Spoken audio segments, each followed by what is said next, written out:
بسم اللہ الرحمن الرحیم الحمد للہ والصلاة والسلام علی رسول اللہ اما بعد۔ آج جس موضوع کو لے کر میں آپ کے سامنے آیا ہوں وہ موضوع نہایت ہی اہم ہے۔ اس سے پہلے ہی یہ واقعہ کے فوراً بعد میں آنا چاہتا تھا، مگر میں مصروفیات کی بنا پر آ نہیں سکا، اس کے لیے معذرت خواہ ہوں۔ سب سے پہلے میں آپ کو بتانا چاہتا ہوں کہ انسان کی موت کا وقت متعین نہیں ہے۔ انسان کب مرے گا، کتنا جیے گا اور کیا کھائے گا، اس کی تقدیر میں لکھا ہوا ہے، اور اللہ کے سوا تقدیر کا علم کسی کو نہیں ہے، اور اس پر ہم سب کا ایمان ہے، اور موت ایک حقیقت چیز ہے۔ اسی لیے ہم کو ہمارا بار بار محاسبہ کرنا چاہیے۔ ہم ہر بات کو، ہر کام کو سوچ سمجھ کر کرنا چاہیے کہ ہمارے وجہ سے کسی کو تکلیف تو نہیں پہنچتی ہے، اور بار بار اپنا محاسبہ کرتے رہنا چاہیے۔ اور خاص کر ان باتوں کا خیال رکھیں، سفر کرتے وقت کبھی اکیلا سفر نہ کریں، اور خاص کر بائک وغیرہ سے سفر کرنا ہو، کہیں دور جانا ہو، پہلی تو بات یہ ہے کہ ویسے سفر کرنے سے احتراز کریں، اگر کرنا ہی ہے تو ایسے سفر 2-3 لوگ کریں اور دن کے وقت کریں۔ جو واقعہ ہوا، موضوع آپ نے دیکھا ہے، اور اس واقعے کو بار بار دہرانا کہ ایسا نہیں کرنا چاہیے تھا، یہ واقعات کو بار بار دہرا کر یہ کہنا کہ ایسا کیا تو ایسا ہوتا، ہم کو ایسی شکوہ شکایت نہیں کرنی چاہیے۔ تقدیر میں جو لکھا تھا، ہمارے مولوی عدنان صاحب، ہمارے دوست عزیز کی جتنی زندگی تھی وہ جی کر چلے گئے، اس لیے کہ بار بار ان چیزوں کے بارے میں ہم تذکرہ نہ کریں۔ میں ان کے ساتھ سفر و حضر میں ساتھ رہا، لکھنؤ میں قیام کے دوران، وہاں پر تعلیم کے دوران ان کے ساتھ رہا، بار بار ان سے ملنے کا موقع ملتا۔ کئی بار وہ میرے کمرے میں آتے، میں کئی بار ان سے ملنے چلا جاتا، کچھ کام ہوتا، ساتھ بازار جاتے، کبھی ساتھ کھانا کھاتے۔ اور میں نے ان کو یہ چیز دیکھا کہ وہ ہر ایک کی بڑھ بڑھ کر مدد کرتے تھے۔ سوشل میڈیا پر ان کی خوبیوں کے بارے میں، ان کی خدمات کے بارے میں آپ نے مضامین پڑھے ہوں گے، اس لیے میں ان کو دہرانا نہیں چاہتا، مگر اتنا ضرور کہنا چاہتا ہوں کہ وہ ہر ایک کے کام آتے تھے، ہر ایک کے کام آتے تھے۔ خود میرے ذات پر ان کے کئی احسانات ہیں، میں ان کو بھلا نہیں سکتا، اور میں ان کا احسان مند ہوں، اور صرف میں اس وقت دعا کے علاوہ اور کچھ کر نہیں سکتا۔ اتنے احسانات کیے ہیں، اتنے احسانات کیے ہیں۔ ساتھیوں کے ساتھ ملنساری کے ساتھ ملنا، مسکراتے چہرے کے ساتھ ملنا، اور پرنور چہرہ بار بار یاد آتا ہے۔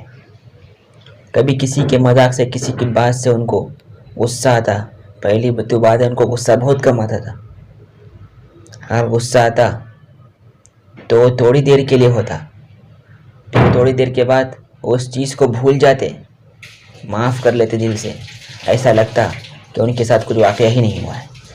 مولانا عدنان صاحب ہمارے دوست، ہمارے ساتھی، اپنے علاقے کی دینی خدمات سے، دینی تحریکوں سے ہمیشہ جڑے رہے۔ جو بھی کام، جو بھی ذمہ داری ان کو سونپی جاتی تھی، ہمیشہ خوشی کے ساتھ اپنا کام سمجھ کر وہ کام کیا۔ انہوں نے دین کے لیے بہت سی خدمات کی، اللہ تعالیٰ نے اس کم عمری میں ان سے بہت کام لیا۔ میں آپ کو ایک بات یہاں بتانا ضروری سمجھتا ہوں، وہ لکھنے کے اتنے شوقین تھے کہ درس کے دوران استاد جو بھی بات بولتا تھا، ہر ایک بات کو نوٹ کرتے تھے۔ میں بات بلا مبالغہ کہنا چاہتا ہوں کہ اگر ان کے ذخیرے کو چھانٹا جائے، ان کی کتابوں کو، ان کی کاپیوں کو نکالا جائے، تو میں اتنا بھروسے کے ساتھ کہہ سکتا ہوں کہ جامعہ کے اور ندوے کے پورے نصاب کی کئی شروحات تیار ہو جائیں گی، تقریباً پورے درجات کی، اور آنے والے نسلوں کو فائدہ ہوگا۔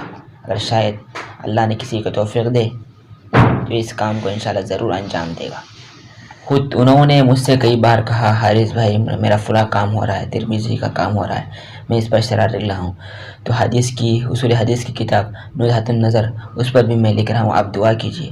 کئی ایسے کام انہوں نے کیے، کئی ایسے مضامین لکھے جس سے لوگوں کو بہت فائدہ ہوا۔ شاید جو انہوں نے کام کر کے گئے، شاید آئندہ آنے والی نسلوں کو انشاءاللہ اس سے بہت فائدہ ہوگا اور ان کو اس سال ثواب ملتا رہے گا۔ رہ رہ کر ہم کو وہ پرنور چہرہ، وہ مبارک چہرہ یاد آ رہا کہ کس طرح سے ملنساری کے ساتھ ہنستے کھیلتے وہ ملتے تھے۔ جیسے کہ میں نے کہا کہ ان کے بارے میں مضامین آپ نے بہت چیزیں سوشل میڈیا پر پڑھے ہوں گے، پھر دوبارہ اس کو میں تذکرہ کر کے میں آپ کا وقت ضائع نہیں کرنا چاہتا، مگر ایک بات ضرور کہتا ہوں، دو بات کہہ کر اپنی بات ختم کرتا ہوں۔ ان کی سب سے بڑی صفت یہ تھی کہ کبھی زبان پر شکوہ شکایت نہیں لائے۔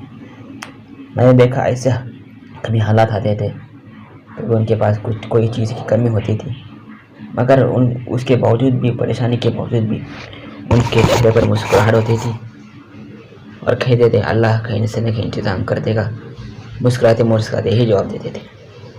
اور دوسری بات ہے کہ میں نوجوانوں سے بات کہنا چاہتا ہوں، کئی ایسے نوجوان ہیں جو ہر دن یہ سوچتے تھے کہ میں کل توبہ کر لوں گا، کل سے نماز پڑھ لوں گا، کل سے فلاں کام کر لوں گا دین کا۔ یہ سوچتے سوچتے کئی نوجوان اپنی نوجوانی میں ان کی موت آ گئی کہ میں بوڑھا ہونے کے بعد توبہ کر لوں گا، میں بعد میں کر لوں گا۔ میرے بھائیوں، آپ یہ سوچئے کہ میں آج ہی سے کر لوں گا، ابھی سے کر لوں گا، کل کا کیا بھروسہ، بعد کا کیا بھروسہ۔ انسان کی زندگی کا کوئی بھروسہ نہیں۔ اسی واقعے کو دیکھ لیجئے کہ مولانا عدنان صاحب اپنے دوست کی شادی کے لیے جا رہے تھے، راستے میں ان کے ساتھ ایک حادثہ پیش آیا۔ بس میری دعا ہے کہ اللہ تعالیٰ ان کے والد محترم مولانا مبین صاحب کو، ان کی والدہ کو، ان کے گھر والوں کو، ان کے تمام بھائیوں کو، خاص کر ہمارے مولانا سلمان خان صاحب کو، اللہ تعالیٰ ان کو صبر جمیل عطا فرمائے اور ان کو صبر نصیب کرے، اور ان کی مولانا عدنان صاحب کی اللہ تعالیٰ کروٹ کروٹ ان کو جنت نصیب کروائے اور ان کو ان کی مغفرت فرمائے۔ السلام علیکم۔